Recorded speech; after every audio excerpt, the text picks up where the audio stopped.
All right. And now we are live. All right. Everyone's favorite franchise, Paranormal Yeah. Activity. How's Now, everybody in the chat doing? yeah. All right, let me get it up here. It's only us, I think. Oh, that's me. Yeah. Hey, Everybody. Heroic Waffles. Yep. Hey, hi. Or something. Well, I said hi. Hi, hi. Yeah, this is a favorite of mine, a favorite franchise. I mean, it's not anywhere like Halloween, if we should mention that, but or Friday the 13th, but I'm do going like to be honest, though. I mean, I liked this a lot more than I thought I was going to. I'm saying yeah. as in the franchise as a whole. I mean, this franchise as a whole is probably more cleverly written than most other franchises. Yep. I like how it kind of does the same thing that like the Conjuring universe does, and that they all tie together in some way, Yeah. for the most part. And maybe Paranormal Activity does even maybe a slightly better job of doing it because they kind of do it a little bit more. I think so too. Except for it is kind of like we were talking a little bit earlier about the Final Destination and how the fifth one Yeah. just blows your mind at the very end and kind of ties everything together. Yeah. For those who haven't seen it, definitely check out the Final Destination. Maybe we'll do that sometime as well. But this one does it a lot as they're going along, and it's so freaking clever. It really is, because you think something's sort of done and then it's not, and then it's like, damn, and then you get like more questions and more answers at the same time. 59. I've seen it waffles for as low as I think it was $50.01 at was it Walmart? I think, Joe. Yeah, Walmart. Yeah. Walmart has it for $50.01. Then of course you have shipping and all, but if you don't have any of them, like Joe and I had the entire collection, so we bought the DVD from Walmart because it was a Walmart exclusive. Now, because this is really weird how they decided to do this. If you don't have any of them, I think that's a great price for 7 films. I mean, $50. I take it all day, but I already had them all, most of them on Blu-ray. And I don't know. It just I don't understand Jason Blum's problem with part 7, but we'll get into that next of kin. Heroic Waffles. I mean, if you don't have any of them, then I think that's a good price. I mean, that's less than $10 per Blu-ray. Plus, you get 8 Blu-rays because there's an extra Blu-ray that has a documentary on it. Oh shit! Did you? Yeah. Damn it! You shouldn't have told me that. It's exclusive to that set. Of course it is. So, I mean, you're paying, less than $10 per Blu-ray. Yep. Plus the nice box that comes in and reversible artwork or whatever else. So, yeah, I mean, if I didn't own all of them already, I think that would be a good price to pick it up. Yeah. Believe me, I was considering it when I first heard that they were not going to release Next of Kin except for in this box set. I was like, well, what other choice do I have? Do I want to pay $50 for the box set, even though I own, all the other Blu-rays pretty much, or do I want to, how important is it for me? Unless you have Apple TV, which I don't, I know Joe doesn't. We haven't been able to watch it, so it's being a fan of the series. I did want to see it really bad. And unfortunately, when with the Walmart exclusive DVD, it's like it wasn't even really announced. Like I just happened to be at Walmart like last week, and I was like, "Damn!" I noticed that I didn't even put 2 and 2 together. I just wasn't looking for that, obviously, because I didn't think it was going to be there. Yep. And I happened to see Paranormal Activity Next of Kin, and then like I said, it didn't dawn on me. And then when Jason and I were talking the other day, I said to him, I was like, I actually saw it at Walmart. And we both kind of went online to look like how, like it said, there was not getting a DVD release. And then sure enough, as soon as you search for it, it says Walmart exclusive DVD. Yeah. So we both went to the store like the same day and got it. So you've never seen any of them, Eric. To me, it's a little bit different than Blair Witch, and I'll tell you why. Blair Witch, I would say if you have motion sickness, a lot of people that have motion sickness don't like found footage, which I get. Yeah. But Blair Witch tends to shake the camera every which way in order to gauge a certain response. Paranormal Activity, not as much. It's more stationary cameras picking up little things as it goes along, and then of course you have your payoff at the end. But I really do. I love these movies, and just watching them again with Joe this time just solidified how important they were for me. Yes. So, and I think, I mean, I'm sure we'll talk about this as we go through each movie, but what I really like about the series, it's how it differs from Blair Witch for me is the use of the cameras. Like a lot of found footage films are sort of found footage for the sake of being found footage, or there's really no explanation as to why it's a found footage film, like, or it's the same old explanation. Whereas something that really impressed me with these is each film comes up with like a new way to incorporate the cameras. So it's not just someone filming for the sake of filming. You know, it's not always a handy cam. Sometimes it's security camera. Sometimes it's computer camera, whatever it might be. So I really like that. I think it's smart. And, you know, like Jason just said, it's not, there's not a lot of running around and moving around with the cameras. A lot of it is stationary, which I like. It's just a matter of like, it's as if someone took the different angles and edited them together. So with all these stationary views based on the cameras in the house or wherever they are. Yeah. Yeah, it's I really liked it. I had only seen the first 3 prior to watching all of these, and I really was impressed with them. I mean, I liked this franchise a lot more than I ever thought I would. Yeah. One of the things, you know, Jason and I were just saying before we went live is for me anyway, I like it that it's one of those franchises that I feel for the most part gets better as it goes on. You know, a lot of other franchises, and as good as they are, I'm saying like there's not a bad film in the franchise, but it's not like something like, say, like Halloween. You know, it'll never compare to the original Halloween. You know, you watch Nightmare on Elm Street, it'll never compare to the original Elm Street, whatever it might be. With Paranormal Activity, I mean, they really give the first one a run for its money. I mean, there are some really good sequels in this. Oh, hell yeah. Like they don't get weaker, put it that way. You know, for some people they might not necessarily get better because they might love the first one, but they definitely don't get weaker, if that makes sense. Hey, Mike, would you do a unboxing when you get it? Because I would love to see. I mean, I saw a little bit of it because one of my friends got it, but a lot of people really haven't been buying it. So would you mind doing an unboxing when you get it? I'll definitely tune in, because I would love to see what's actually in it. I'm not going to buy it because I have most of them on Blu-ray anyway. But I've heard some really good things about this set. Like they really did a nice job with it. So you're really getting a good set. Yeah, I mean, I almost wish I didn't have them. The others now, you know, I wish. But then we couldn't have watched them. So well, exactly. It's one of the see. That's how it goes. It's like I needed them to watch them. Thanks, to know buddy. that I love them enough to want the box set. But now, because I already watched them and because I have them, I'm not going to get the box set. I don't know how many of them you've seen. I know Eric hasn't seen any of them, and he's kind of wanted to check them out. So we'll try to leave them as spoiler-free as possible. We are going to get into. I don't want to do spoilers because I don't want to ruin these movies for anyone, because the payoff is the big thing in these films. Absolutely. You do get gradual payoffs as you go along, depending on how you feel about certain things happening. But the payoffs in these are definitely, in my opinion, have always been worth the price of admission. So even in the original. So, but we'll get to that. Yeah. So. And I won't talk about alternate endings, although all of these movies I'm pretty sure have alternate endings. I think every single one does. Yeah, every single one has alternate endings, which I think is really cool.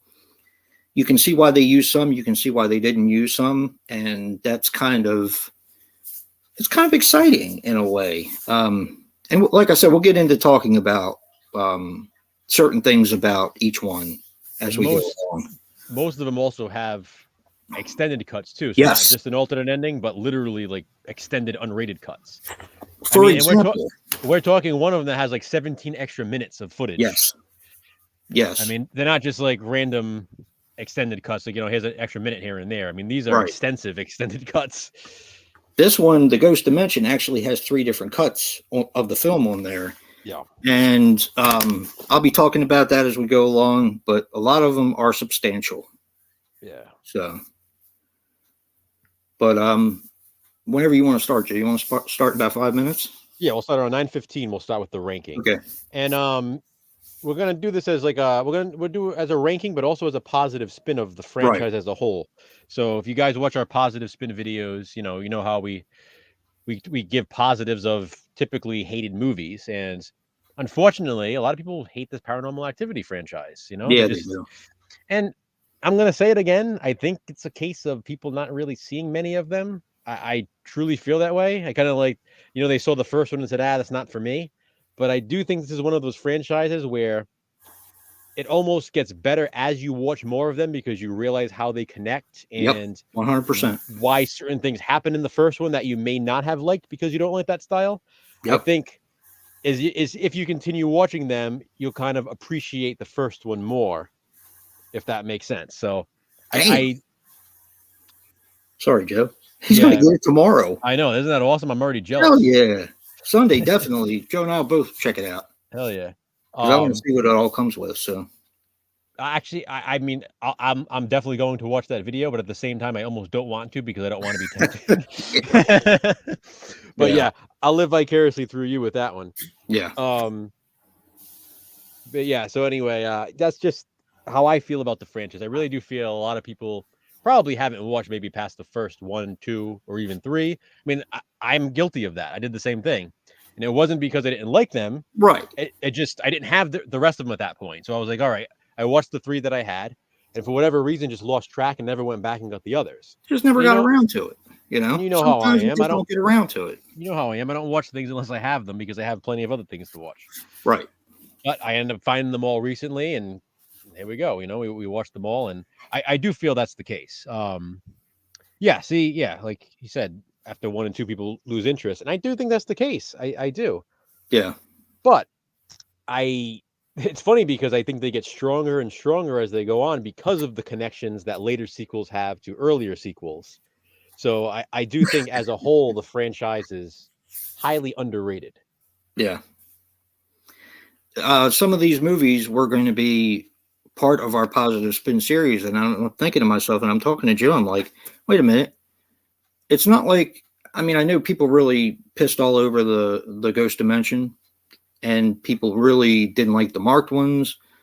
And now I'm thinking to myself, well, they didn't like Next of Kin. They didn't like part 4 or 3. So why don't we just do all of them? Because those people just have a hate relationship with this franchise. And while if found footage isn't the type of thing that you like, I get it. I get it. I'm partial to certain subgenres as well. But these are actually really good films. They are. They are really good. I'll say this too. I'm pretty sure, based on what we said earlier, you and I have Next of Kin ranked in the same spot. So when we get to that one, maybe we'll spend a little extra time just talking about that one. We won't give spoilers, but a little bit of a synopsis without spoiling anything. Just because it's so new, it just came out. Yeah. And unless you have Apple TV. Yeah. It's just getting a little bit of hate already, and it's it's a little too soon for that. And people I don't know. Since last year. I do think that's that one for a reason, and we'll get to it of why I think that one needs to get a little bit of a mention here. Not just for being the new one, but because of the movie itself. Yeah. It's so we'll talk a little bit about that one more than the others, I think, when we get to it. Yeah. I mean, Eric, I say the same thing. That's what I said about Witchcraft, the 16 Witchcraft films, but people call that one of the worst horror franchises ever. So, right. How bad can it be when there's 16 films in it? Well, here's the thing. You have to understand that sometimes they appeal to a certain type of crowd. Sometimes that's the case. Sometimes people are afraid to admit that they actually like them because so many people badmouth them. Yeah. And that seems to be a trend nowadays. Halloween Ends, for example. Yeah, and it's sad. It is. It's sad. But well, I'll get to that when we get to Next of Kin. I have a lot to say on that one. I know Joe does as well. And I will kind of tell you our journey of Next of Kin, especially, from release on Apple TV to finally a Walmart exclusive DVD. Hey, Michael. How's it going, Michael? Happy Halloween weekend. Happy Halloween, buddy. Yeah, I've been kind of craving to watch They Live Inside Us. I haven't watched it yet this year, so that'll probably be a this weekend watch for me. This is as well as The Witching Hour, probably, because I usually watch them every year. I actually watched it early October. Did you? Which one? Because both? I watched They Live Inside Us the same night we watched Kenny and Company. Oh, nice. Yeah, because we wanted to make sure we get in certain movies every year. So obviously Kenny and Company and They Live Inside Us were two that we wanted to make sure we, because sometimes the month gets away from you. Like today we watched Scary Movie, and usually we watch that much earlier in the month. We watched that tonight. Yeah. So you watched that tonight? Scary Movie 91. Yeah, we watched that. Oh, I love it. God, I love that movie. We try to watch certain ones every year, but like I said, Kenny and Company and They Live Inside Us were two. We were like, okay, no matter what, we got to watch these. So we made sure we watched it like the first week of October, just so if God forbid we couldn't watch anything else for whatever reason, at least we got. Happy Halloween, Ghost Rider. Yeah. Bushcraft. Okay. Yeah. Like I said, there's a few things that I want to watch before Halloween. I don't know if I'm going to get a chance to go to Creature from the Black Lagoon tomorrow. I really want to. It just may not be in the cards for me this year, but I really want to. But you and I will be watching it soon enough. I was going to say, we're going to be watching that soon anyway. Yeah. Actually, we watched it not long ago. I'm going to be watching it again. So. Yeah. So, but I really wanted to see it on the big screen, though. Oh, my God. Yeah. But I did get to see Terrifier 2. I had the tickets around here somewhere. Corinne found them the other day. I may take a picture and put them on Instagram. They're in my purse. They're in your purse? Okay. Yeah. Yeah, Eric, I'm trying to fit that one in, too. Ernest Scared Stupid. Yeah, that's another one I haven't watched this year. Like a few of them, to be honest with you, I really haven't watched many of the Halloween films this October.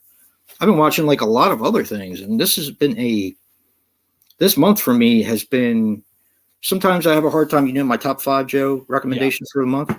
With the 2 honorable mentions, I actually have a plethora of stuff to recommend, where sometimes I'm eking out, 5 and 2 honorable mentions. But this month, man, has been so freaking awesome.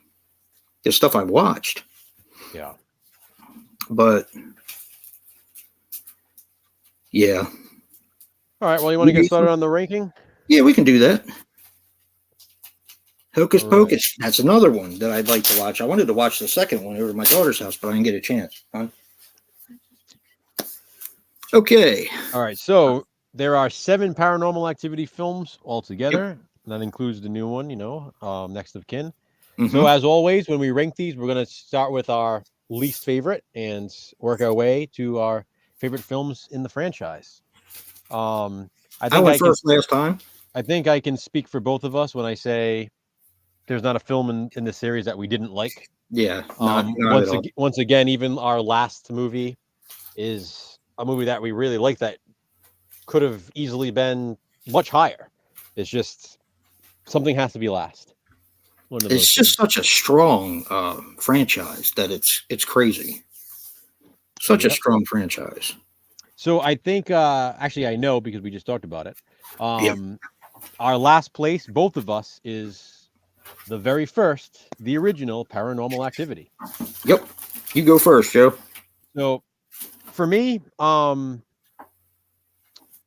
can I explain this? I think I can understand. Not to interrupt you, Joe. Before we watched the theatrical cuts on all of these, just so everyone knows what to kind of expect as far as us talking about it. But yeah, go ahead, Joe. Sorry. I think I can understand if someone might watch the first one and say, this isn't for me. I can kind of see that with the first one. If you don't like found footage, if you don't like sort of slow burns, there's not a lot of action in it. And it's more of like something moves here and sounds here. I like that personally. I do too. It makes it creepier. I'm a big fan of less is more with certain movies. And something like this is like that. I rather see sort of less than them risking showing too much in it and looking too fake or whatever it might be. I also like the fact that, you know, it's a very limited cast in most of these movies, especially the first one. Yeah. You know, for the most part, I mean, you're really you're really looking at a younger couple. This couple that's been dating. They moved in together. Been living together for a little while now. You have maybe two other characters that actually go on screen. Yeah. In the entire film. So for the most part, you're really watching two characters.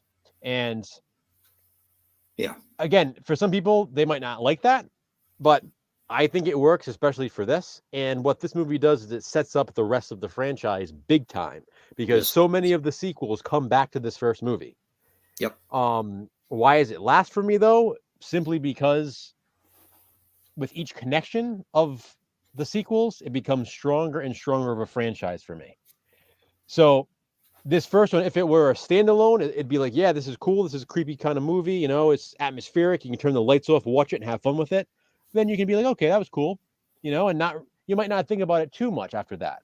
I think it's the sequels connecting to it that really make you go back to the first one and appreciate it. So, like I said, I really like the first one. I just like the way the sequels tie in more. Yeah. Which is why I have the first one in last place. Yeah, definitely. Hey, Brad. How about you? All right. Everything you said, and the one thing I will add to it, yeah, we're talking about the first one. The one thing I will add to it is, for me, it's about character development. It's about these two young people they're actually not married, and they're moving in with each other. They have a nice house. We've kind of questioned where the money comes from, but that was just us. Actually, we find out later. Yeah, we do, actually. Yeah. But when we were first watching this, like, you know, so you get this young couple and you genuinely, for the most part, feel bad for them because you find out it's Katie and Micah in this house. And like I said, they're boyfriend and girlfriend, and there's something he doesn't know about her. I'm not going to get into spoilers, but you figure out how they end up dealing with this paranormal entity. They suspect, something is going on in their house that is not a natural occurrence. They suspect a supernatural occurrence in their house, and that's pretty much where you can leave it for, I think, the first one. And it's basically how they try to prove if there is something supernatural in their house or not. And how they both deal with it as well.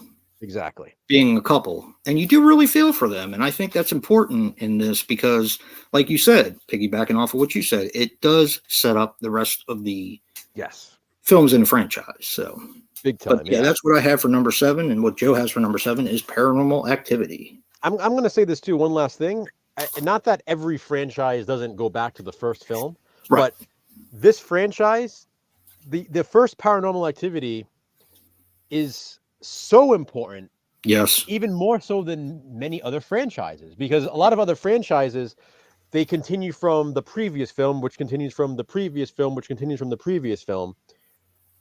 Almost all of the Paranormal Activity movies go back and directly connect to the first one. Yep. Which is really unique in a way because it doesn't always happen. Lots of times franchises retcon around, you know, along the way, things change, you know, the different timelines, whatever.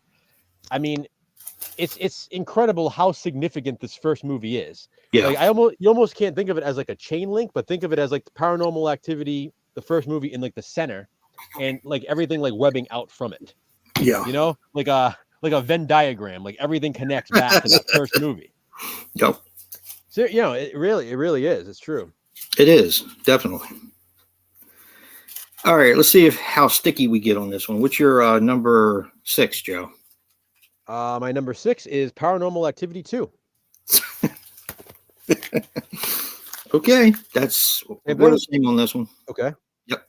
And just keeping in mind for everyone who's tuned in late, we just watched the theatrical cuts on these.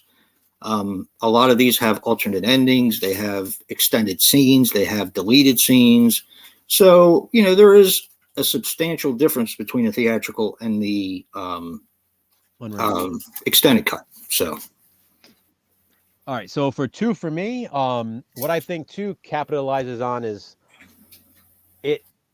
is a lot like the first one, but does more. We get a couple more characters now. We get different Yep. characters, and again, 2 connects to 1, so it's not like a standalone by any means or anything like that. Definitely connects to 1. I won't say how.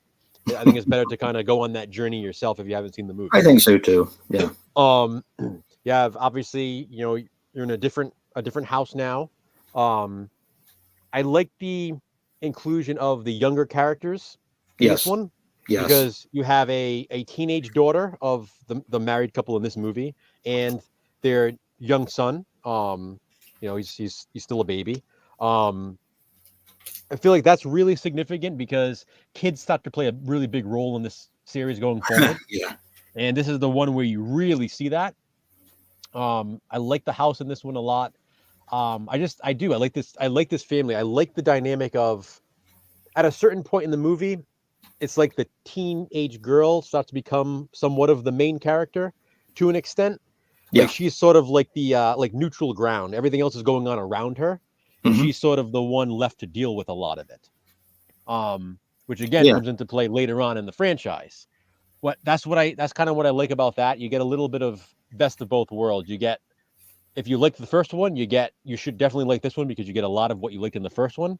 Yep. But you also get it going in a sort of fresh direction with certain things that this movie does.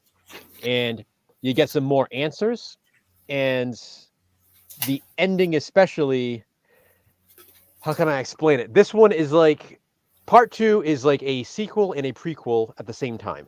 Exactly. So yeah, most of the movie takes place as a prequel, but then all of a sudden it becomes a sequel, and it's like, holy shit.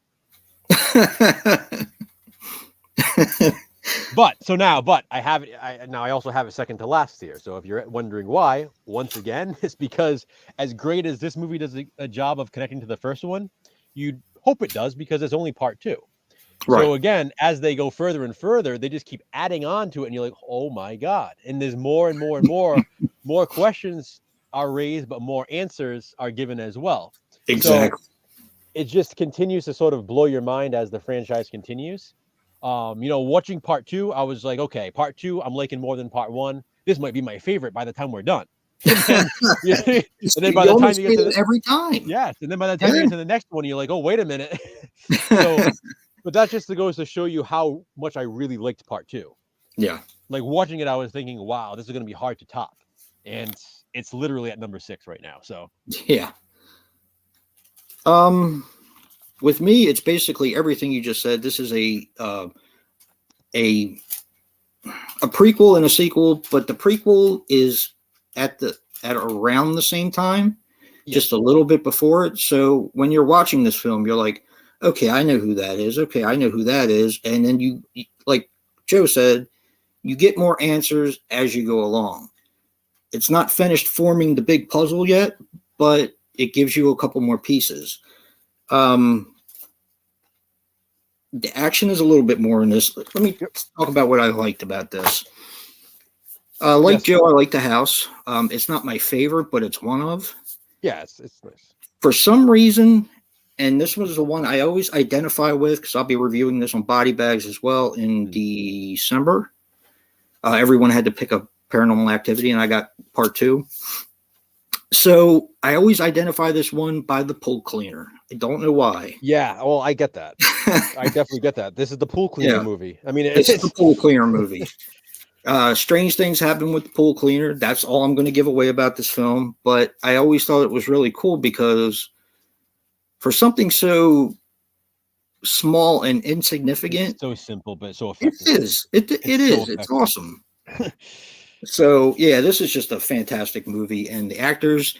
Another thing that Joe and I talked about as we're going along is the actors are almost just like regular people, and the fact that they're able to pull that off is pretty amazing. It's necessary because you have these. I mean, these are supposed to be, found footage films. It's supposed to be viewed as, home video recordings or security cameras or whatever it is that the movie's using. So if they come across as fake, it kind of ruins the whole experience. Right. And they truly, truly don't. And anybody who says that the acting isn't good in Paranormal Activity movies is full of shit. Truthfully, Exactly. I mean, I'm not trying to insult No bones anybody, but about it. It's full. They're full of shit. yeah, because they're. I mean, Yep. it's almost like they're not even acting. They're just Right. people. I They're mean, just being. down to the lines where they're not delivering these perfectly, this perfect dialect. They're stuttering over lines like I am right now. They're Yeah. repeating themselves. They're wording things the way you would word things as a normal human being. Like it's Yep. not as if they read a script, memorized it, and now they're reciting the lines. It's as if they're having these regular, normal, everyday conversations, and it really is effective. It And is. It's tough. It's a tough thing to do. it is. It truly is. And yeah, the pool cleaner scene. It's the pool cleaner. Even the conversation about the pool cleaner is so real. Yeah. Like the explanation of like why somebody in the family hasn't noticed, and Yeah. then again, I'm trying not to spoil anything here, but Right. Right. basically something's going on with the pool cleaner. Someone in the family doesn't notice because of a certain reason, and the reason is so like, oh yeah, I mean that's obvious. Common Like sense. Yep. it's Yep. it's a normal human reaction. It's like, damn, Yeah. it's Yeah. just These so were a well lot of fun. explained. These were a lot of fun, and to be able to hit it on every one, like in most franchises, we have like, of course, our Halloweens and our Friday the 13th. You have weaker ones where they're not as good, or maybe the story isn't as good. These are so Oh, consistent, and the absolutely. acting is consistent. Mhm. You tend to wonder if, well, this is a little bit later in the franchise. Is their casting still going to be as impeccable as it should be? It's amazing. It It's is. freaking amazing. It really It is. is. All right. What do you have for number 5, Joe? I think Number this is where we're going to differ, but okay. I think so. I Maybe. have Paranormal Activity, The Ghost Dimension. Okay. All right. We differ. All right. So I have The Ghost Dimension. All right. This one, as we were watching it, when the movie first started, I was thinking, okay, this is a heavy contender for number 1. Yes. As I'm watching it. This one takes place during Christmas, which I absolutely love. It's a Yep. Christmas horror film. I'm going to be talking about this one more in December as well, for the 12 days, and I'll get to that at another point in the future. But this is definitely a Christmas horror film. I absolutely love the house in this one. The house is so awesome. It's my favorite. My issue with this one, Well, almost my favorite, but go ahead. my issue with this one, if I have to have an issue, the reason why I rank it as low as I do at number 5 is because this is the one where I think they maybe show too much. You think And so? I do. Huh. This shows more than any of the others, Yes. like by far. Yeah. So maybe I should word differently. Maybe they didn't show too much, but they show the most out of all of the films. Yeah. So at this point, this is the 6th film in the franchise. So at this point, up to this point, the first 5 you're seeing just enough. Like I said, less is more. Some of them show a little bit more than others, but you're seeing enough to sort of creep you out, a little bit of glances here and there of things. Mm-hmm. This one is when you really get into some, I guess, CGI territory. And that's not to say the CGI is bad by any means, because it's absolutely not. Yeah. It looks really, really good. But this is the first time I think they really had to rely on CGI for certain things that they show. So it just goes in that little bit of a different direction, I think. Like now they're just starting to show you more stuff that maybe I don't want to see. Not everything. Few things I really liked. Some things maybe I didn't need to see that. Maybe they could have shown it in the shadows or whatever else. Or maybe they can show certain things maybe one time instead of showing them 3, 4, or 5 times. There's a certain image in the movie, again, without spoiling it, that is a really cool image the first time you see it, but then you see it again, and then later on, and it's like, okay, it's cool, but again, maybe I didn't need to see it as many times. With that being said, I really love the concept of this one in that it's called the Ghost Dimension, and you can see right from the cover, we get a little bit of a glimpse into another dimension, basically, where like the ghosts reside or the spirits, so the demons are. Like we as humans see hints of it, of things moving around and maybe quick glimpses here and there in our world, but with the ghost dimension you get to see like from the other side of it, the other point of view, which I think was really cool. I know a lot of people hate this one. This one seems to maybe get the most criticism. And I think it's primarily because of what you just said. I think so too. I think that's really what it is. But again, I'm saying this as my reason to rank it here at number 5. I'm not saying that I dislike it at all. I really like all of that stuff. But if I have to choose between that and what the following sequels or sequels I'll be ranking have to offer, I prefer the others that I'm ranking higher than this. Yeah. But I do really like this one. I like the characters in this one. I like like the brother Mike with the mustache. He's a funny guy. Yeah, I like him a lot. The wife's good looking. The friend, the blonde's good looking in this one. Yeah. Really some creepy stuff. And again, I love the whole Christmas aspect of it. You get some Christmas music, you get Christmas decorations, you get them baking Christmas cookies. The extended cut has a creepy Santa Claus mask that Jason and I were talking about earlier. So there's a lot to really like in this one. I just have it ranked here because I just prefer the others a bit more. Yeah. I will get into more when this one comes up for me. But my number 5 is Paranormal Activity 4.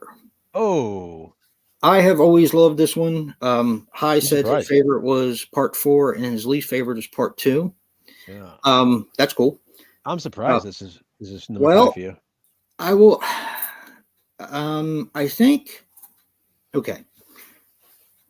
I love this one because I love the relationship between the young daughter and the kid. Mm-hmm. Her boyfriend or her friend, boyfriend, whatever you want to call him. It's definitely her boyfriend. So, and like part 2, only it's the entire way in this one, she is left to deal with a lot of what happens. Mm-hmm. Of course, he gets involved. I love the house. I love the way, and I don't want to spoil anything, but I love the way the ghosts are detected. Mm-hmm. Joe knows about this, of course, because we watched it together. I have only ever watched the uncut version of this, the extended version. And it's a kind of a case of not being able to unsee what I saw. So that's why it comes in number 5. There is a... Okay, in part 4, there's a lot more comedic stuff and a lot more of a genuine relationship between the daughter and her boyfriend. And I think that's where it kind of fell short. I was kind of expecting a little bit more because I had never seen the theatrical cut of this. I've only ever watched the extended cut. And that's where I think it fell a little short for me. But I still love it, though. I mean, it's a fantastic movie. Yeah. But there, okay, I don't want to spoil anything. Joe, you'll know exactly what I'm talking about. And people who have seen it will know exactly what I'm talking about. She's laying on the bed talking to her boyfriend, and they're kind of goofing off like young kids do. He's asking her to do a certain thing, and she says, no, there's more to it than that. And I wanted to laugh so hard with you about that. Mm-hmm. But we'll have to wait until we watch the extended cut. Yeah, which honestly I wouldn't mind doing. I wouldn't mind doing sooner than later because I don't know. This franchise got me excited, kind of like I got excited, with when we did the Witchcraft. I mean, even when we did the Conjuring franchise, but for some reason, this series just got me. I think I was expecting a lot less for some reason. Yeah, which is understandable. I was super impressed, all the way through. I like the house. I like the I like the way the ghosts are detected. I like the creepy little kid in it. I think the creepy little kid is, while I wanted to drop kick him across the street, I think he provides a lot of maybe unsettling moments in the film. Yeah. And that's why it kind of comes in as number 5. This is a really good film. And even the theatrical cut, which we watched, which is a lot different, is still great. So, all right. Joe, you're number 4. My number 4 is Paranormal Activity 3. Wow. Okay, we're awful in this one. Okay. Yeah. Paranormal Activity 3 for me. So like I said before, Jason and I watched all these together. I had only seen up to part 3. Yeah. And the first time I watched it, for some reason, 3 was my least favorite out of the first 3. That changed obviously this time because I already have 1 and 2 ranked below it. Yeah.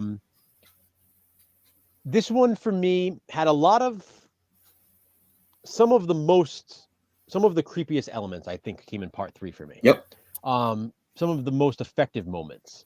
It also, this one was set in the 80s. This one is the oldest of the films, basically. So this is like the most of the, this is like the prequelist of all the prequels, because some of them are prequels, but this one is like the oldest prequel, like the oldest film. And if you're watching them chronologically, this would be the first film. Right, because a majority of it takes place in 2006 on. This takes place in 1988. Yes. So this one has a cool 80s feel, like the 80s look of like the way people are dressed and stuff like that. And it does look like the 80s. Even like the cameras that are used and stuff, obviously they're video cameras of the 80s. So I love that they do that. There's a certain scene with a babysitter who looks very 80s, and she does. Sitting in the kitchen, and we see something behind her, which I think is one of the most effective scenes in the entire franchise. Yep. I absolutely love how that scene was done. Me too. I'm also, this isn't really a spoiler, it's just something cool about the movie. Someone in the film makes a rotating camera by taking apart a fan and sticking the camera to the fan. So it literally films the living room, and then as it rotates, it films the kitchen, then the living room, then the kitchen. And that comes into play with the scene that I'm talking about when something happens in the kitchen. And I just think it's so effective. And I think it was so clever to do that with the camera. And that scene just really sticks with me. But also, we got a lot of answers in this one. I feel like this is the one that sort of, almost like part 1, where now a lot of the future sequels go back to this one because everything sort of started with this one. Yeah. And there are scenes towards the end that are also genuinely creepy. And compared to the first 2, because if you're watching them in order, you watched 1 and then 2. In part 3 is when you really see something sort of concrete, sort of like why certain things are happening. And it becomes more than just is there a spirit or isn't there? This is the movie that really adds some, some meat and potatoes to the plate. You know what I mean? There's a little bit of something extra here at the end. And I think it's genuinely creepy how it all plays out. I love how this one ends because it really leaves you wanting more. Like after 3, I was like, oh my God, I cannot wait to get on to part 4 now. Like maybe more so than a lot of than some of the others. This was the one that ended, and I was like, okay, I can't wait for this next one. So yeah, I liked it a lot more this time. That's why I have it at number 4. Only reason being because the following 3 that I have after this, I like more. That's interesting, John. Stick around. Hey, John. Stick around, buddy. Stick around. All right. What about you? What do you got for number 4? Number 4, I have a favorite of mine. Well, they're all favorites now. They always have been. The Ghost Dimension. Yeah. Now, I've been kind of, as we differ going forward, and then kind of come together at the end. Yeah. This is my favorite house. I like Uncle Mike. I think he's a total goofball. Mm-hmm. And this is a case of, I think it ranked higher because I saw stuff that I can't unsee by watching the extended cut. Because I actually watched this a couple days before Joe and I decided to start marathoning these. Because this is the only one I had that I hadn't watched recently. If that makes any sense. Mm-hmm. But this movie is fantastic. And Joe, you had mentioned one thing about where you almost see a little bit too much. And in a way, I agree with you, but in a way, this is they tried something different with this one. And I remember the advertisements for this. This is where you get to see the paranormal activity or something like that. Well, I mean, that's what they were going for. So they succeeded in doing what they wanted to do. Right. And I also think this one was done in 3D. And I think that lent itself a little bit to the maybe seeing a little bit too much. Yeah, that makes sense. So watching it as a regular movie and not watching it in 3D, I really like this one. And I like the brothers in this film. I think they're a lot of fun. Mm-hmm. You could tell they love each other. Not a spoiler, but in the beginning, when he comes to stay with him for a while, he immediately comes in and breaks a vase, one of their vases. Yeah. And the other brother laughs it off and said, we don't use that one anyway. You know what I mean? Mm-hmm. Even though his wife's sitting there looking at him like, what the fuck, you know? Yeah. So I like the brotherly connection in this one. Yep. And also, I do think that this is one of the ones that has one of the bigger payoffs at the end. It probably has the biggest payoff at the end. Well, I don't know. Well, yeah, it depends on what you're looking for, but yeah, it probably does have the biggest payoff at the end. Yeah, I mean, this one could definitely act as a conclusion in a lot of ways. Yeah. Yeah. Yeah, but I'll get to that one. Okay. It was all building towards Yeah, I mean, in a lot of ways, the first 6 movies are all building to the conclusion of this movie. Right. Yeah. That's true. Yeah. But I do like this one. Being Christmas, I love it. I love the Christmas theme. Hell yeah. The big ass Christmas tree, the fucking Santa Claus, and the automated little toys that they have around, which provide a few jump scares, which is really fun. I just love this movie. I think it's so good. So yeah, that's my number 4. Paranormal Activity, The Ghost Dimension. Not the strongest in the series, but I do like what it did with it. So, gotcha. Yeah. All right, we have we both did Ghost Dimension. We have number 3. Your number 3, Joe. My number 3 is Paranormal Activity 4. Bam! Yeah. I love this one like a lot. I really do. I know. So you have Catherine Newton, who is also from Freaky, which I didn't even realize until we started watching the movie. I was like, holy shit, she's from Freaky. She's a really good actress. She's really on the. I mean, she's on the cover. She's the thumbnail that I made for this live stream. Yeah. So if any of you have watched Freaky, you know she's the main girl in Freaky, and she's the main girl in this one. And I really love that she is the main girl. Like I said about Paranormal Activity 2, where I like how the teen girl sort of at one point becomes the center of it all, like the one dealing with everything. Like Jason said, in 4 they go 100% with that. Like the main character is this teenage girl and basically her boyfriend, who are trying to figure everything out. She's got her parents are dealing with issues of their own, so it's like she's kind of like on her own to deal with this stuff because they have more important things on their hands. And there's an element with a neighbor boy, which I won't spoil what happens there. Creepy bastard. There's just, I like it comes across as like a teen horror film, but still stays true to the feel of this franchise. I like the unique thing they do with the camera that you mentioned earlier. Again, I won't spoil it either, but they do a little bit something different with the cameras here. Yeah, I don't really know what else to say other than it's just a movie that it's kind of like when I watched Annabelle Comes Home, and it's like that was like, I felt like the teen movie of the Conjuring universe. Yeah, definitely. Paranormal Activity 4 is like the teen movie of the Paranormal Activity franchise.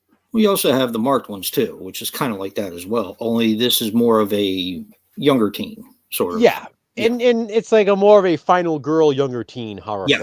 Because the marked ones goes in a little bit of a different direction, obviously. This is a final girl, like innocent, like why is she involved in this? Like no, seriously. I mean, you know what I mean? Like like she just finds herself basically in the wrong place, and she's the one left dealing with it all.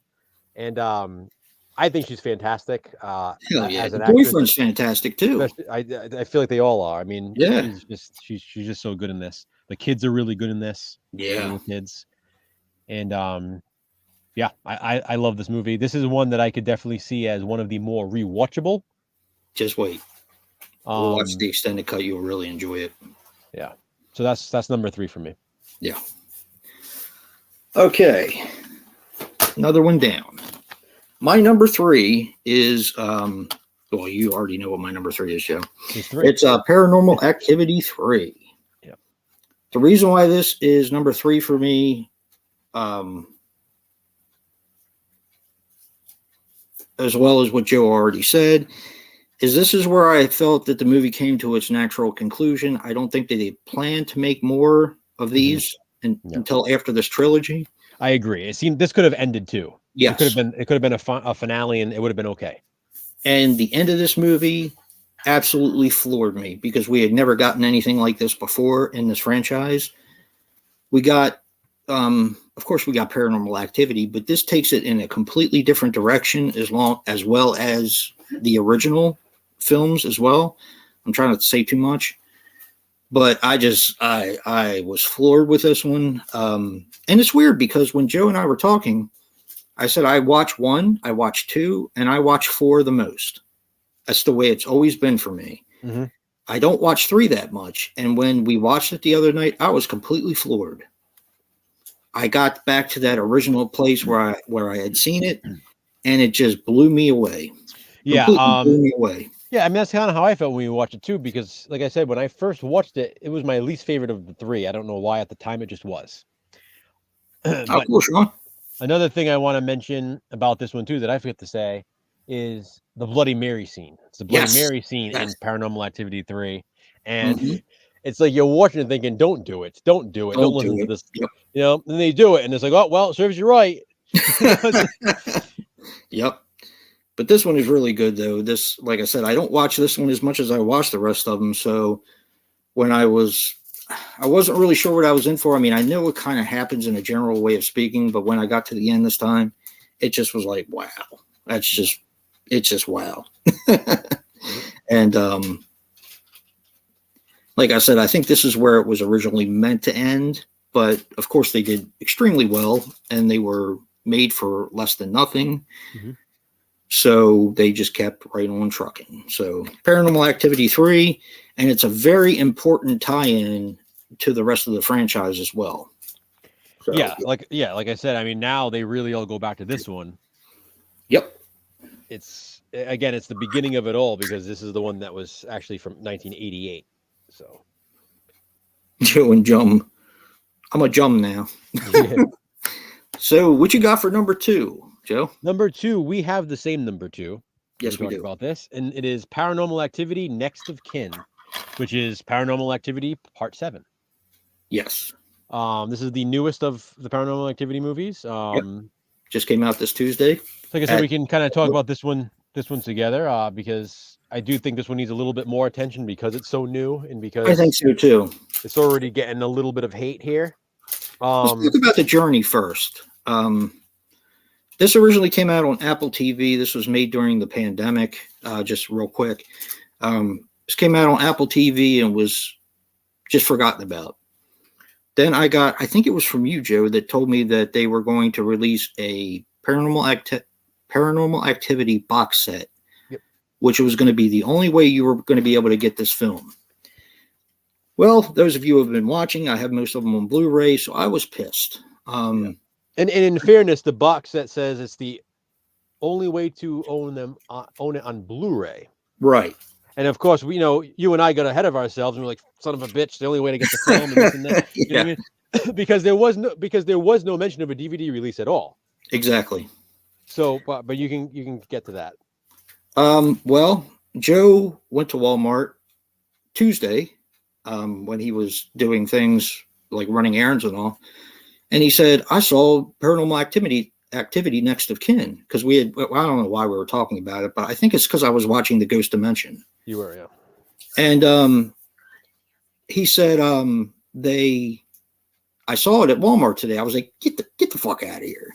I said, they said they're not going to release this only in the box set. Like Joe said, we got ahead of ourselves. And he went back that day and picked it up, I think. Yep. Yeah, you went back that day and picked it up. You got it the same day. No, I didn't. No, nope. Then I got it the same day you got it. Wednesday. So I went Wednesday and got it. Oh, you did? Okay. Because I went Wednesday morning. You went the same day, and you ended up getting it. Yeah. Now Joe's Walmart only had one. Not that this matters. Mine had about 8 of them, which really surprised me. But yeah, we did get it, and this is a Walmart exclusive. So if you're interested in seeing this or owning it, you can only get it at Walmart unless you buy the box set. So make a long story short, let's talk about Next of Kin. So I'll give a very, very brief, without spoiler-free synopsis of this one. Young girl who takes a documentary crew with her of friends. You know, she has a documentary crew. They make films together. Obviously, she decides to go back to her roots. She was adopted, and she goes on Ancestry.com, whatever, and she finds a relative through that, and it leads her to Amish country. So she finds out her living blood relatives are Amish, and she decides to bring her film crew with her to document her reconnection with her long lost relatives. Yep. It's a guy named Sam who she meets up at a Denny's, I think it is. They're at a diner, and he takes them, and her and her two friends, her documentary crew, to Amish country, where they'll be staying for a week or whatever it is, and basically filming her experience there. Obviously there's a dark secret in the Amish country, and we'll leave it at that because I don't want to spoil anything else. What makes this one rank so high for me, and this easily could have been number one. Yep, me too. I mean, I was really considering having this be number one. Yep. I'll tell you the reason why it's not number one is because it is the one that does not directly connect to the previous films. Yes. Now, that doesn't mean that it's not going to at some point. Right. But as of right now, it could be viewed as a standalone, and it would be fine. You don't need to watch the other 6 to see this right now. Now, if they make a sequel that ties it all together, that would be great. Yeah, it would be awesome. But that is the one. That is like literally the thing that made me knock this one down, and Me too. Was the deciding factor for me. This would have been number one for both of us had that not been the case, I think. Exactly. Yep. So anybody who's saying that they don't like this one, I mean, have you seen it on Apple TV already? Because how else are you watching it? Right. I don't know how it's already getting so much hate. Right. Yeah, this one has one of the best settings. Well, first of all, it's my favorite setting in the entire franchise. Mine too. When I said my favorite house was in the Ghost Dimension, this one, I'm wrong. The house in this is perfect. Everything in this movie is perfect. Yeah, not only is it my favorite setting in this franchise, this is probably one of my favorite horror movie settings recently. Like, this is a really cool setting for a horror film. I mean, how many, and you have some, but how many horror films do you have in Amish country? I mean, it's just snowy, and they're 30 miles in the middle of nowhere. Yep. They have, no internet. They're using a car battery for the generator, and there's like literally they're just cut off from the outside world. There's no phones, nothing. Yep. They're absolutely stranded in Amish country, where things are not as they seem, just as you'd expect in a horror film. And this one gets deep too. It's so good. Figuratively as well. Yeah, figuratively and literally. I didn't mean it like that, but you're right. It gets deep. And I was almost waiting for it to fizzle out. Yeah. Because it's new, and it was made during the pandemic, and people complain about it already. Yep. And even Jason Blum doesn't like it. And I'm just waiting. I'm waiting for it to fizzle out and get to the end and be like, okay, this is stupid. This is silly, or this looks bad. Yep. It never happened. It just got better and better and better as the movie went on. And the ending is so chaotic and so amazing. Yes. And it was like, holy shit, I want more right now. Yep. Like, I want the next movie to pick up exactly where this one left off. I want to see more, and I want to know where it's going from here. Yep. I love the main girl in this. Me too. I thought she was really cool. She's cute, but she's also like this, I don't know, she has a little bit of a spunk to her. Yeah, she's got a chip on her shoulder a little bit. Yeah, she's a cool final girl, or whatever, if you will, main chick. This one really blew me away. It really did. Because I really didn't know what to think. I really didn't, because I was expecting it to be different, obviously, because I had heard that it was. But I'm saying different. I'm saying different from like the not connecting wise, Right. I was expecting it to do its own thing, which it did, but it still felt very much like the others. And that's the important thing, not to interrupt you, but for me, is that after it's been such a while since we've had a Paranormal Activity movie, it was almost right back to the way they are supposed to be. Yep. Kind of. Mm-hmm. But yeah, it really impressed the shit out of me. It really did. So impressive. So what about you? What else you want to say? I don't know. I'll be honest. This one felt like it had a little bit bigger of a budget. It did. Than maybe some of the other ones, which is okay, but it still kept that original feel. Ooh, here's something I want to mention before I forget. What's So at one point in the movie, early on in the film, I noticed like they use like a drone for camera work. Yes. And I was like, at first I was like, like, are they just breaking away from the found footage for a little bit here? Are they breaking that rule, or are they going to somehow incorporate this later on? And I love that later on, one of the friends in the film crew mentions that it's their drone. So it really wasn't like a drone for the making of the movie. Exactly. It was literally a drone used by the characters in the film, which I love because it was like, damn, okay, they stayed true to the original now. And it's our first use of drones in this franchise. That's true. So, throughout the different sequels, like I said, they've used security cameras, they've used handheld cameras, they've, GoPros, they've used computer cameras, TV cameras, everything you can think of. And this was the first time they used a drone camera, which worked really well in this setting. Yeah, you didn't really get much of it. And I think that's what the important thing was for you and me, because it was explained and it didn't feel like it was there for no reason. Exactly. Yeah. And I think that's important because, and I noticed a couple of times that they messed up in this movie and it shouldn't have been filmed, but I'm not going to sit there and nitpick over every little freaking thing. You're not either. No. And this one did stay true to the originals. And I wouldn't be surprised if we do get another one, which I don't know if we will, but they find some way to tie it in. I wouldn't be surprised. I hope so. I really do. He's but having again, if it had that connection in this one, this would have been number one. Yes, me too. And that's how much I liked it.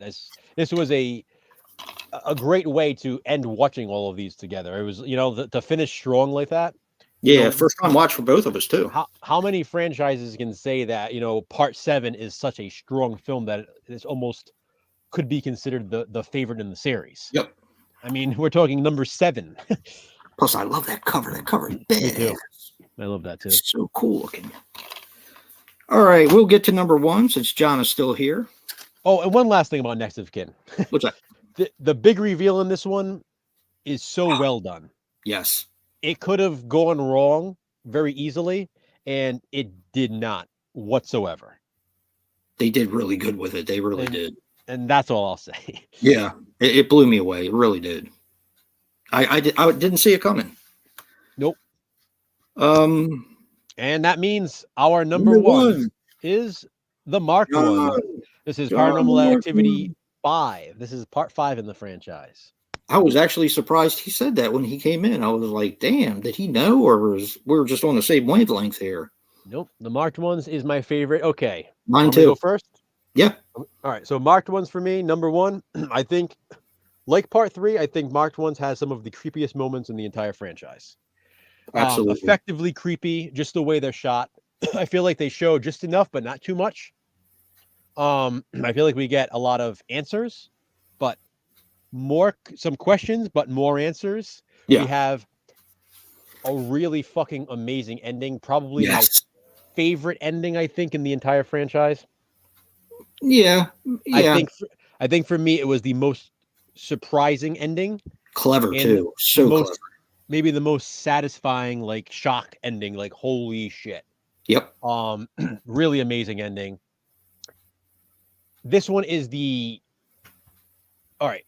They all go by really fast. They're all shorter movies. The longest movie is 1 hour and 38 minutes, and that's Next of Kin, which flew by as well. But the marked ones is probably the fastest paced because it is the most exciting. There's a lot going on all the time. Yep. Where a lot of the others, again, you're sort of waiting for stuff, and it's creepy and it's effective in those sequels, but you're waiting, like, something's going to move here. And then, you wait 5 minutes, it happens, and then you're waiting another 5 minutes for something else, whatever it is. This one, it's like nonstop. There's something going on, not even necessarily supernaturally, but even just with the characters in general. And they're likable. Exactly. This one has a murder mystery element to it. Yep. which is really cool because that's something new to the franchise at this Yep. point. You have young, likable characters in a different setting than the previous films that come before this one, which I like. You know, you got like this apartment complex where everybody's sort of everybody's neighbor, everybody knows everybody, and everybody knows the goings on of everybody else, and Yep. that sort of thing. Some cool like sneaking around in secret passages and all that sort of thing. This one also feels very much like the movie Chronicle, which is another found footage Yes, film. I forgot about that. So Yeah. this, and I love that movie. I love Me too. Chronicle. So Me too. for me, this was like the Paranormal Activity version of that. Mm-hmm. For those of you who care, this is also the only Paranormal Activity movie to feature nudity, and it's full frontal, so that's nice. That's right. The I only forgot one. about that too. Yep, we get some full frontal nudity in this film. Yeah, but for me, what really did it, it was already my favorite going into the ending, but then when the ending happened, it was confirmed without a doubt this was going to be my favorite. You know, and then Next of Kin came along, and like I said, that could have been my favorite. So I mean, it shows how much I love both of these. But ultimately, the marked ones for having the connection that it has to the other sequels, and for the absolutely mind-blowing ending, Yes. the marked ones is my favorite in the Paranormal Mine Activity too. It franchise. smacks you right across the face. Like, what the? You know, I'd actually forgotten about that, Joe. I really forgot about it because I watched it before, and I always liked all of them. Mm-hmm. But this one, god damn it, blew me away. And it's such, God, I want to talk about it, but it's such a tough ending to be able to do, and they fucking nailed it. And it just, I was like, I'm sitting there, you and I message back and forth, and I'm watching, I'm like, God damn it, that's what happened. That's what happened. I'm telling you, for anybody who hasn't seen it, it truly is one of those holy shit moments. Yep. That's how the ending is. Like you can't even see it coming. Like it's not something you're not gonna watch the movie. We're not spoiling anything for you because you're not gonna watch the movie and then go, I think I know where this is going, because you don't. No. Well, Like the ending's great, and then they smack you across the face again. Yeah. Yeah, it's just like, wow. Yeah. This fucking movie is great. It really is. It is a great film. This is another one that would have been on our positive spin list because everyone shits on this film. I don't get that. I don't get it. I don't get it. I don't get the ghost dimension, although, you know, like you said, they may have showed a little bit too much. But there's certain elements of that film that I love. I love where they actually get to the ghost dimension part. I love that. I think it's brilliant. But this movie, there is no reason for this to be shit on the way it is. No reason. This to me would be the. No, I'm not saying to do this because I do feel to get the full satisfaction out of this movie, you do need to watch the previous four. Yeah, you do. But I feel like if that weren't the case, I feel like this would be the one movie that would be the best for anybody to come in and watch. I feel like it'd be the one that would be most widely liked by people because it's the best of both. It has a fast pace and, you know, a lot of action and a lot of stuff going on. It goes by really fast, but it also doesn't show too much. And it also has enough creepy effectiveness. I don't know. There's so much to love about this one. It is freaking fantastic. Fantastic movie. So all in all, you and I really didn't differ too much in most of these. No. Like a spot here and there. Yeah. No. And all of them, I mean, what's funny is when we do these positive spins and when we do these rankings, I understand when you talk about things, why it hit differently for you than maybe for me, or why it's like 2 steps up, 1 step down, something like that. I mean, it was like, okay, I can see that, you know, where most people don't even give you the courtesy of that. They call it hot garbage or a dumpster fire or, oh, this movie's just a piece of shit. Yeah, because again, it's the people lacking vocabulary. So they just continuously use the same terms over and over again to describe something that they don't like. You know, I don't like this, so that means it must be a dumpster fire. I don't like this, so that means it must be a bad film. No, you just don't like it, period. That's fine. but it Yeah. doesn't mean that it's a bad film. I will, I will fight this point forever. Like, just because I like something doesn't necessarily mean it's an objectively good film. But Exactly. just because you don't like something doesn't mean it's an objectively bad film. Exactly. Like, people need to stop getting their heads out of their own asses and realizing, they're not the only one in the audience. It's like Exactly. the people driving on the street that don't use their blinkers, their turn signals, or that they don't know where they're going, so they keep stopping short. And it's like, yeah, you're the only asshole on the road. Don't worry about it. No one's behind you. Exactly. I mean, that's what these people Yep. do. Well, I didn't like Halloween Ends, so it's the worst movie that came out this year. Well, Yep. for you, maybe it is, but stop Yep. acting like that's a fact. Yep. You can't pick and choose facts, that's for sure. And we're saying this because this is a positive spin for the Paranormal Activity franchise, and and these movies do get a lot of hate, and I feel like people aren't giving it the chance that it deserves. Like, if you're watching only the first two and stopping, or you're watching one but then you're watching five and then you're watching three, I mean, watch them as you're supposed to watch them. Yeah. Do them that honor. Watch them the way they were released, as you should have been watching them all along. I mean, I didn't watch them as they came out, but I went ahead and I watched them all in order now with Jason. I Yeah. wasn't going to just pick and choose which ones to watch, because you sort of ruin the experience. That's not the experience that the filmmakers wanted you to have. Exactly. So you can't watch things out of order, or miss certain ones, or not pay attention, and then shit on the movie because you don't get it, or Yeah. because you missed things yourself. That's on you. Yep. And again, not to 100%. keep bringing it up, but everybody else brings it up anyway. So, like with Yeah. Halloween Ends, Yep. these people who keep talking about how much they hate it, and the same people who are talking about different timelines. If you don't understand how the Halloween franchise works, then how dare you shit on this movie just because you don't understand? Right. Like, I that's told you I on got you. blocked, right? I told you I got blocked. Yeah. Exactly. I mean, the keyboard warriors, that's what they do. They Yeah. need to be heard. They need to have I need to tell everybody how much I hate this movie. Why? What does it do for you? It's like, Tickets. Oh, thanks. is this like the only way these people get off, is on talking about how much they hate things? Ooh, I got both of them. Look, Joe. I don't know if you can see this. Terrifier 2 Nice. movie tickets. And I also got the Halloween ones too. We'll see.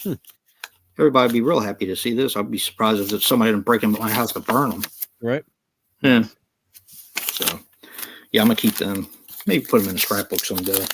I still have my Phantasm ones up there too. No. If it's Halloween End, you can't put it in a scrapbook. You have to put it in a crap book. That's pretty good. No, you're right, though. I mean, these were meant to be watched in certain order. There are certain franchises where you can go and watch one and one in the later one. You can do that and get away with it, and it's fine. This, however, is not that kind of franchise. Actually, you can do that with Final Destination. As long as you watch 1 and 5, you're fine. And with that being said, there are mentions because Yes, two. there are. Yeah, because then 2 connects to 1. I mean, It does. the point is, like, just because you can do it, don't complain if you're not getting the most out of your experience. Right. I mean, Right. how many times do I ask you when it's movies that I haven't seen? I always say, oh, should these be watched in this order, or do I need to see this one first? Yeah, you and then do. connect? Yep. Because that's important to me, because I'm not going to judge something if I'm not giving it, again, the time, the attention, and if I'm doing a disservice to it. Like, Right. I want to put myself and whatever it is that I'm watching in the best possible scenario. Actually, that's it's interesting that you say that, because when we did the Conjuring universe last week, you were like, well, how should we watch these? Yeah. And I was like, you know what? I don't know, because I know the timeline. Mm-hmm. And you did too. You looked it up and you sent it to me. But you're like, well, should we watch them as they're supposed to be watched? Blah blah blah. I'm like, you know what? I don't know. But I'm glad we did it that way, because now we can go back and do it the other way. Exactly. And So I think you lose that effect when you're watching it in chronological order as opposed to release order. Because in release order, when things go back, like, all right, this is we're not talking about Final Destination, so I don't care about spoiling this, but like Final Destination 5, for anybody who has seen it, you watch Final Destination 5, you find out that the ending leads into another movie. Yes. So had you known that going in, you watch Final Destination 5 before that movie, it doesn't have the same effect. Yep. Because it's like, Mind okay, blown. well, you know. But watching it in release order, it's like, oh wow, like I can't believe it went back to this. Yep. So, that's important, I think, and That's why they make the movies the way they make them. I mean, there are people that were shitting on Halloween Ends on Facebook, and they were like, "Oh, I haven't seen the last two, but I watched Ends and it sucks." It's like, oh yeah, imagine that you haven't seen the last two, but now you're watching this one and you think it sucks because it's the third film in a fucking trilogy. Like, actually, it's a quadrilogy if you think about it. But I'm saying in this trilogy of film, I mean, you assume everybody's seen the original, Right? So it's like, how dare you go and shit on the movie? I mean, if you want to go back and watch 2018 and Kills and then Ends and then say, okay, I really still didn't like Ends, fine. But to not watch the two and be like, oh, this movie sucked, and talk about how you don't get this and don't get that. Why did they do this? Well, what the fuck do you expect? Yep. I mean, it just shows you again how self-centered people are. Yeah. If they can't get out of their own way, they set themselves up for disappointment by doing that. I agree. I do. I agree. And I guess we're a little bitter about how, I mean, I've never faulted anyone for not liking a movie or liking a movie, but to sit there and try to make everyone feel stupid for not liking liking a film, yeah, I think is just absolutely ridiculous. And it's a trend that needs to change. And like I said, this is a positive spin right now on Paranormal Activity. And I say this in my positive spin videos. There is a big difference between not liking something and shitting all over something. Mm-hmm. There is. There's a huge difference. Yep. There are plenty of movies that I do not like. The reason why people don't know that I don't like them is because I don't constantly fucking talk about them. Because I don't like them. Why would I want to waste my time and energy filming a video about a movie I do not like? Why would I want to waste my time and energy posting on Facebook telling everybody, oh, hey, by the way, guys, I fucking hate this movie. It sucks. Who gives a shit? Like, do you really think you're that important that everybody cares? Oh, Joe Blow on Facebook said he hates Halloween Ends. Now I hate it too. I mean, who gives a shit? Like, I just don't think these people realize that I'm laughing at them. I mean, it's pathetic at this point.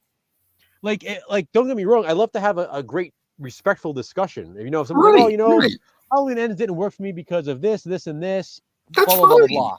I would love to have a discussion. That's fine because I enjoy hearing other people's opinions. Exactly. But going on Facebook or going on a YouTube video and saying Halloween Ends is a dumpster fire, Resurrection's better, and this and that and all this, and I should apologize to Rob Zombie because so all of a sudden, all of you who claimed Rob Zombie's Halloween 2 was the worst movie ever, all of a sudden it's not because you. That's why I said what I said. That's why I said what I said. You're so full of shit. I can smell you from here. Yep. I mean, it's incredible. It's absolutely incredible to me. And I hope people go back and watch this video so they can hear me telling you how pathetic you are if you're out there doing that. Yep. Like, we're sick of seeing your Halloween Ends bullshit hatred videos, your posts. Yep. Like, grow up now. If you hate it that much, stop talking about it. Exactly. Exactly. That's why I said what I said. It's fucking sheep. Why do you owe Rob Zombie an apology? Do you not still hate his film? It's a mental illness. It's like literally a mental illness. It is. Like, I've never seen people claim to hate something so much, yet simultaneously cannot stop talking about it. 100%. I mean, you and I, and we're doing a positive spin of this in December. So we're literally doing a video where we're talking about what we like about it. But you and I do not like Black Christmas 2019. That's true. We've talked about that before in a stream or whatever. But you and I have also never posted videos saying Black Christmas 2019 is a dumpster fire. This is a piece of shit. This is trash. This is the worst movie ever. We don't go posting on social media how much we hate Black Christmas 2019. You know what we did? We watched it, and we watched something that we did like and talked about that. That's it. That's exactly what I say. I didn't like. Enough is enough with the negativity. Yep. Jason Goes to Hell. I did not like it when I saw it in theaters. And you know what I did? I went home, went to sleep, got up the next day and watched something I liked. Bingo. That's it. That's it.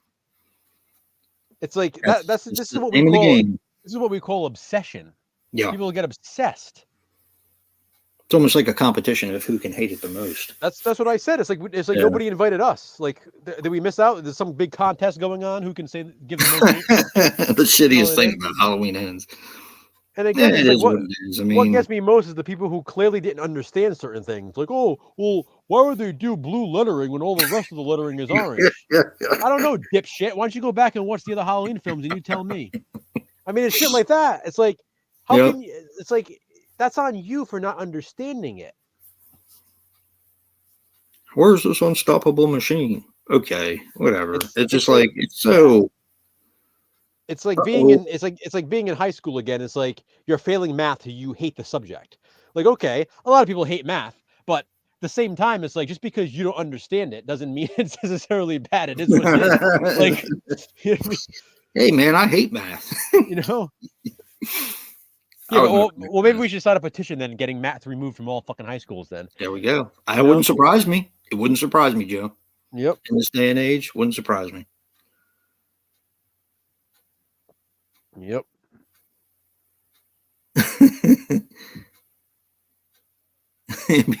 Yeah. Yep. That's crazy.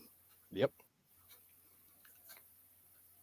But you know, watching these films actually did cheer me up a lot because I was really I just had enough. I had enough of it all. I really had. I've been doing the same thing. I mean, when we did the Conjuring films, and you know, for anybody in the chat, you know, when me and Jason talk about how we watch these movies together, we watched them over the course of like 2-3 days. These movies, yeah, we usually get through these pretty fast. You know, no matter what franchise it is or whatever it is that we're doing, we usually get them done really fast. I mean, even the witchcraft movies, we get them done in less than a week, and that was all 16 of them. But while it's happening, it really does. It lets me sort of escape from the other bullshit going on. And I get so focused on the movies that we're watching. Like, I knew that we had 2 more left today. I could not wait to like wake up this morning and watch these next 2. Like I was fucking. That's why it was at 8:30. I woke up, I put the disc in the player. I was ready to go. Yes, you were. So yes, you were. I couldn't wait. Like I get into these things and yeah, you know, this franchise again, it really did impress me because I was not expecting to enjoy it as much as I did based on the constant shit that it gets. And if anything, that's my positive spin on the haters is that all the people who constantly shit on things, I end up going in with low expectations and end up loving most of the stuff that's true. Yeah, that's true. Brad said they still suck. How many have you seen, Brad?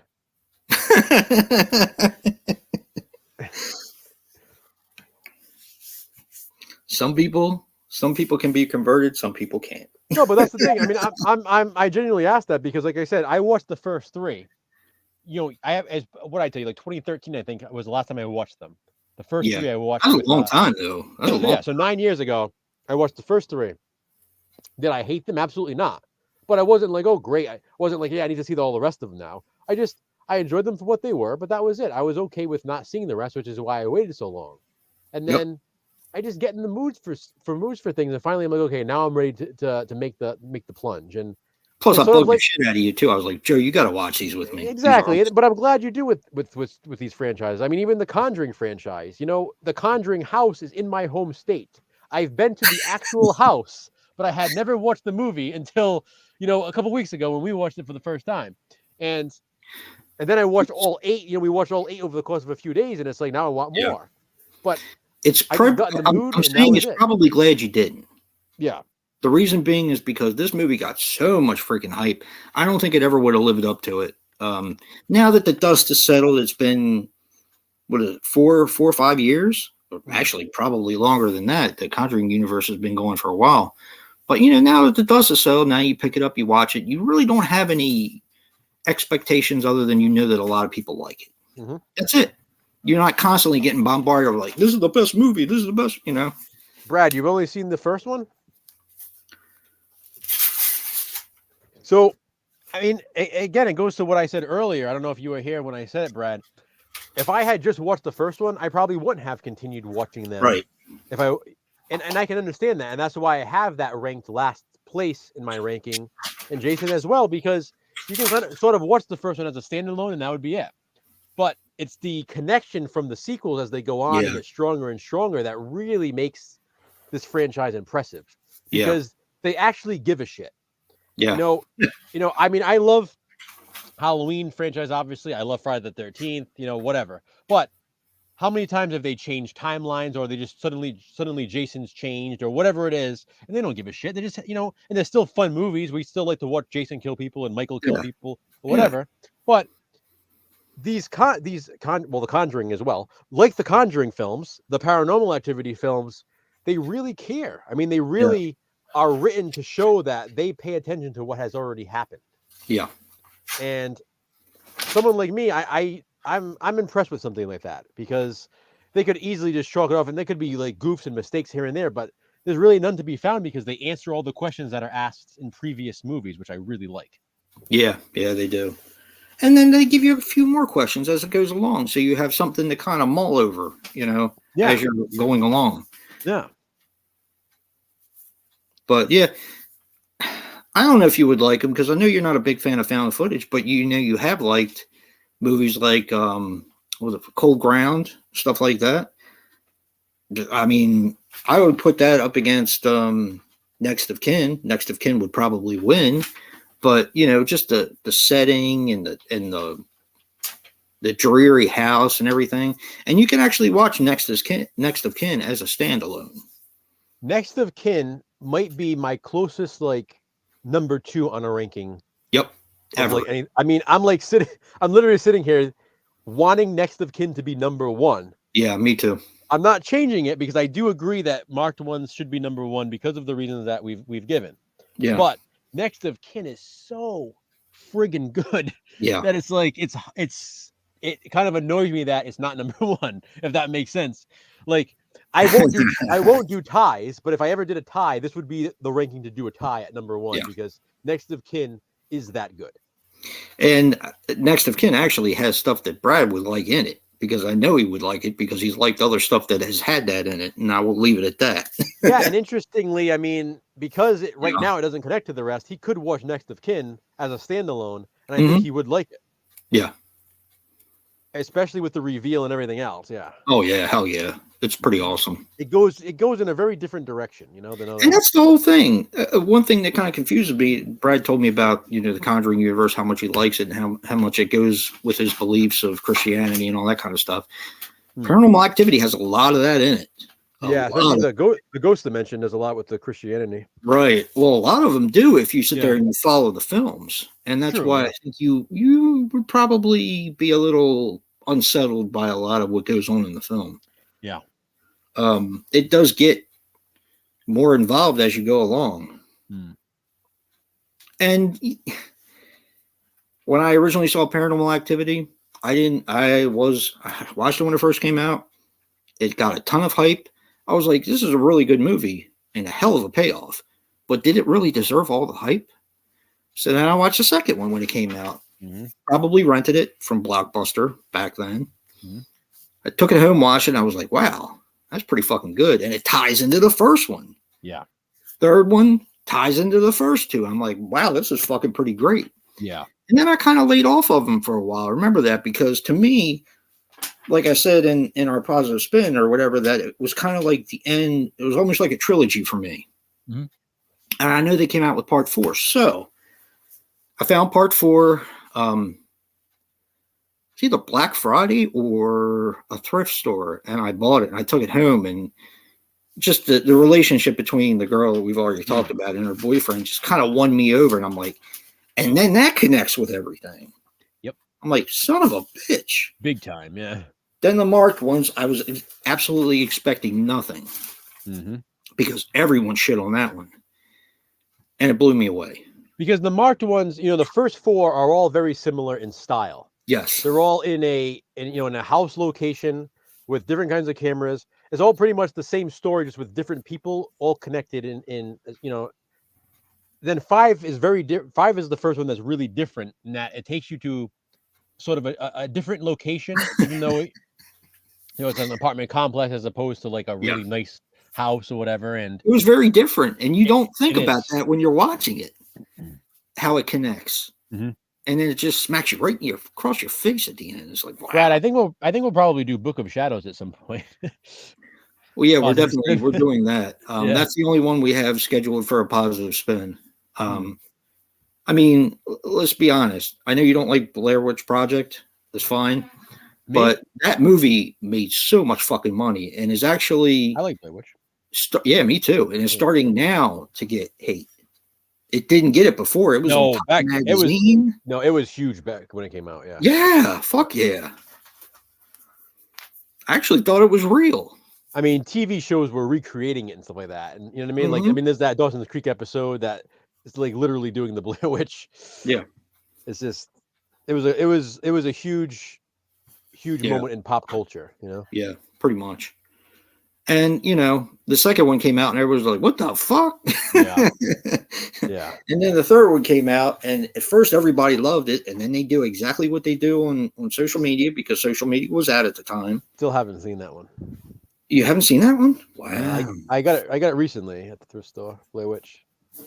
Well, we're gonna do part 2 anyway. Yeah. So you want to watch them in order? I'm more than happy to do it because I love the first one. I've always liked the first one. We can do that. Yeah. But I know you didn't care for Blair Witch Project for the reasons that you stated. I get it. I understand it. Brad, did you get a ribbon for that, buddy? What? He said day one he saw it release day and hated it. What's that? Blair Witch Project. Yeah, I mean, a lot of people did. I mean, they did.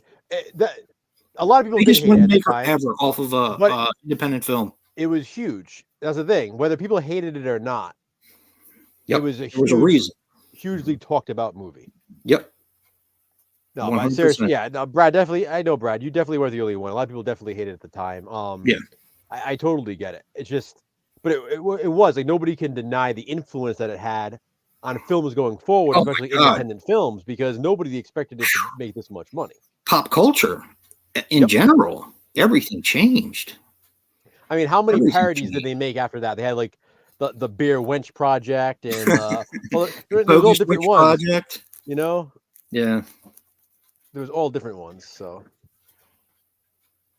you're gonna like part 3. Well, you're gonna like Blair Witch. Yeah. You'll like that one. And I like part 2. I always have. Who directed it? Weren't we watching something? I think it was the same people that directed the first one. Blair Witch? Yeah. Pretty sure. They also did a movie called Believers that was a lot similar to Blair Witch, only it wasn't like in black and white. It was it wasn't like as rough a footage, but it was about have you ever seen it? No, I know what I'm thinking of. Adam Wingard directed it. He did You're Next. That's what we were just watching the other day. That's what I was thinking of.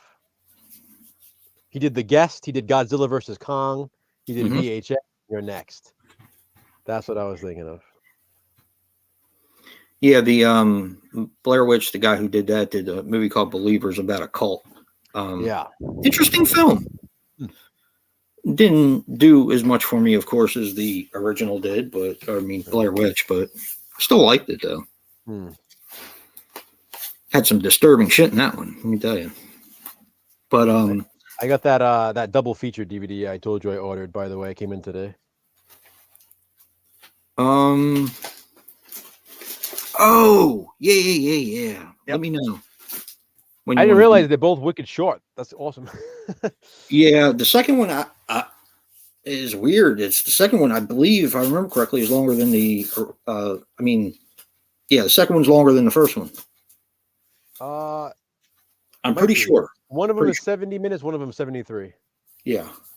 So when I was watching the 101 Scariest Movies, which we've all seen. Yep. You know that has a place in it? Yeah. Yeah. I remember telling you that, actually. Remember? And you were like, really? Yeah. Yep. That's what well, it was on the other night, and I watched it, and I saw that scene. I was like, she's walking on the street. Scary, but, I'm sure at the time it was. Yeah. When she's walking on the street, the shadows and the lighting. And yep. Yeah. It's done extremely well. It's just the second one has just a completely different vibe, which I really like. I really like the vibe of the second one. That DVD is freaking rare now. Is it really?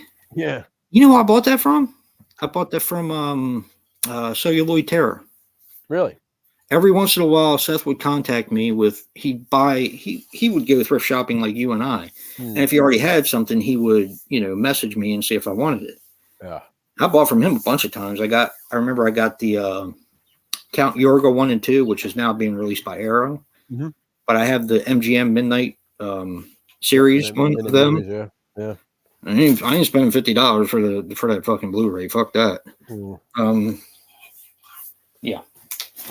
And I got the did I send that to you yet? The Vincent Price double feature? Not yet, no. The Dr. Fives? Got that from him. Yeah. I got a few really good pieces from him. The one that we watched, The Innocents, or no, the other. The other, yeah. Yeah, got that from him. So I got some good stuff from him over the years, but I don't really talk to him much anymore, unfortunately, because he's not making videos. So yeah. He did ask me if I was going to Monster Mania this year, and I told him probably not. But yeah, yeah. Me either. What list is bullshit? I think the 101 Scariest Movie Moments, maybe. Yeah. I mean, there's a few on there, like the Nightmare on Elm Street ones and all that. You're gonna love this one. So I think I forgot to tell you, I watched on Tubi the other night. I wanted to stay up another hour, and I didn't want to start anything that I couldn't finish. So I ended up watching the 50 worst movies ever made. It was 58 minutes, and I watched it before I went to bed. And Manos is not on there. Troll was on there instead of Troll 2. A lot of the ones you like, Robot Monster, which I love. There was a few of them. What are like some of the worst ones that we did? Oh, Plan 9 from Outer Space. Yeah, that was on there.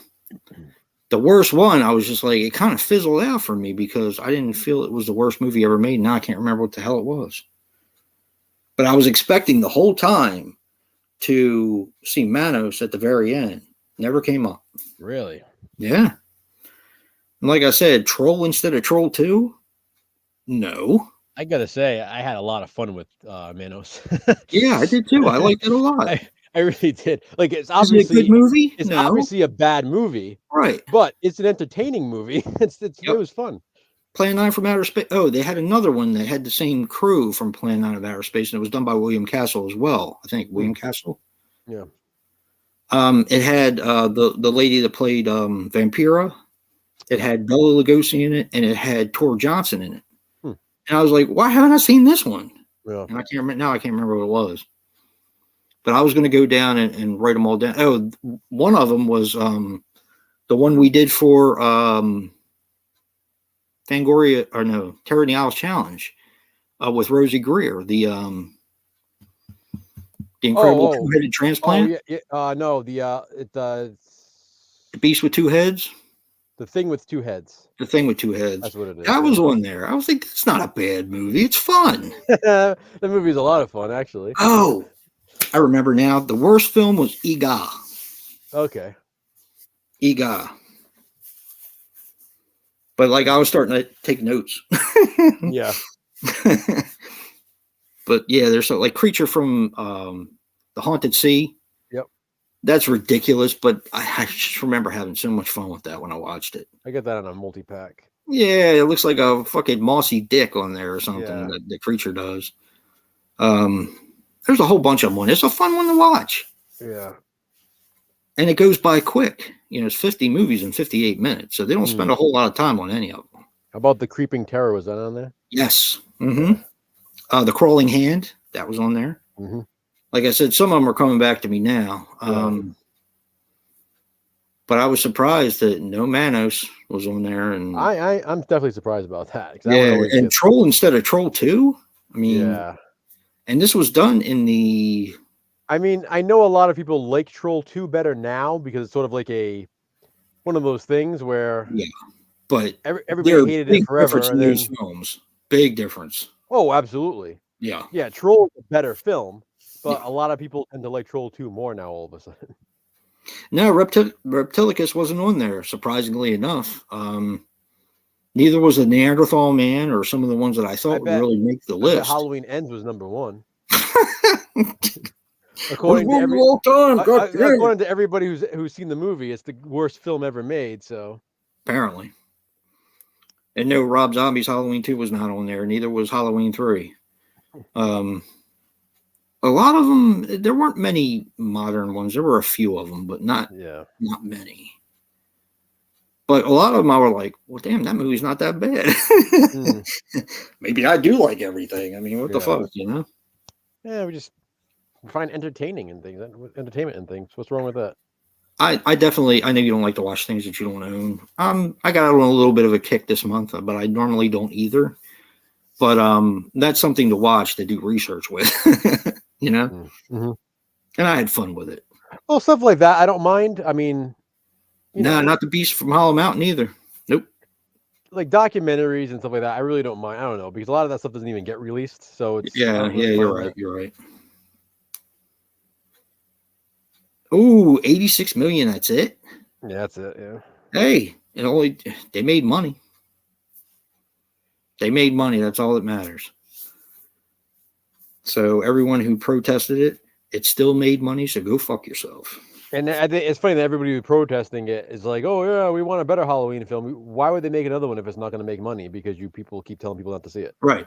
Like you're literally if you don't get what you want, you're going to stomp your feet and hold your breath. Exactly. Yeah.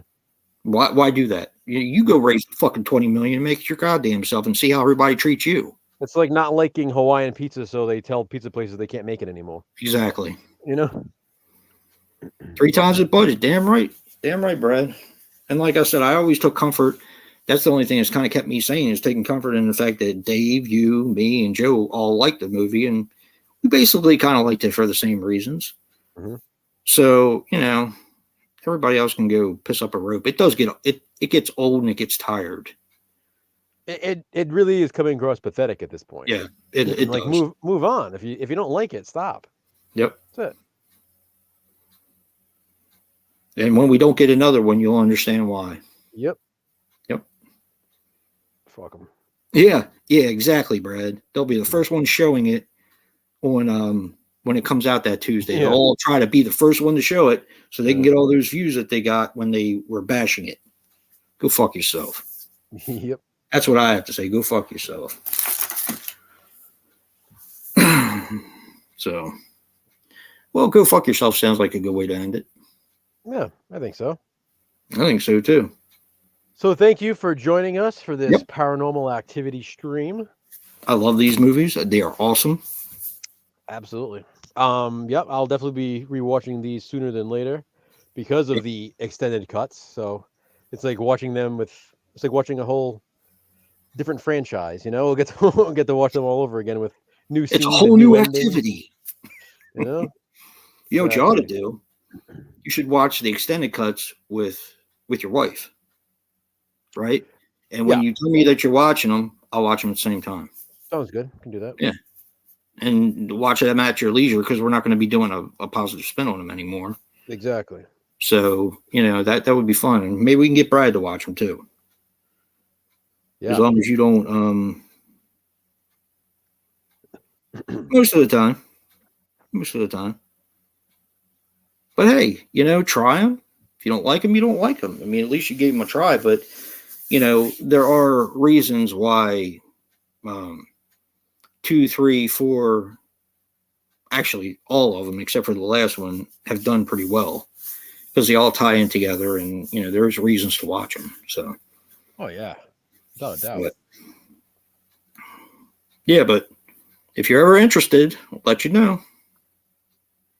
I'm inviting you now. If you want to watch it with us, when Joe watches them with his wife, I'll probably watch them at the same time. We probably won't do it like we do it this time, but we can all watch it together and share our thoughts at the end. So you're invited. Sounds good to me. I mean, I still have them all out, so. Yeah, me too. I'm not going to put them away, I don't think. Before they get lost back in my collection. Yeah, I'm always down for watching them. They're pretty good. I will say that I was feeling kind of rough this morning when I was watching, and even with all that, even with the neighbor blowing the leaves, my mom calling, and me feeling like shit this morning, I still loved Next of Kin. Oh, Next of Kin was great. And that's hard because you base a lot off of your movie experience. Yeah. It still blew me away. Fucking blew me away. Oh yeah, people are out of their minds. I said it to you. People are nuts. I said when we were watching it, like people who have claimed to have already seen it that are shitting on it. Like what did you watch? Yeah. Maybe they changed it. I don't think they did, but maybe they did. I doubt it. I'll ask Lonnie. I'll ask Lonnie tomorrow night when I talk to him. Hopefully he'll be on the body bags thing. I'll ask him to show his set if he can, and I'll still watch Mike's on Sunday. But yeah. It's just people being people. Yeah, it is what it is. Yeah, and I don't know how you're going to see Next of Kin, but the only thing is you don't really need to see that one in order to get the story, but I definitely recommend it. It's fucking awesome. Yeah. But yeah, just let me know. All right, everyone. Thank you for joining us. It's been fun. Yep. See you guys. Thank you.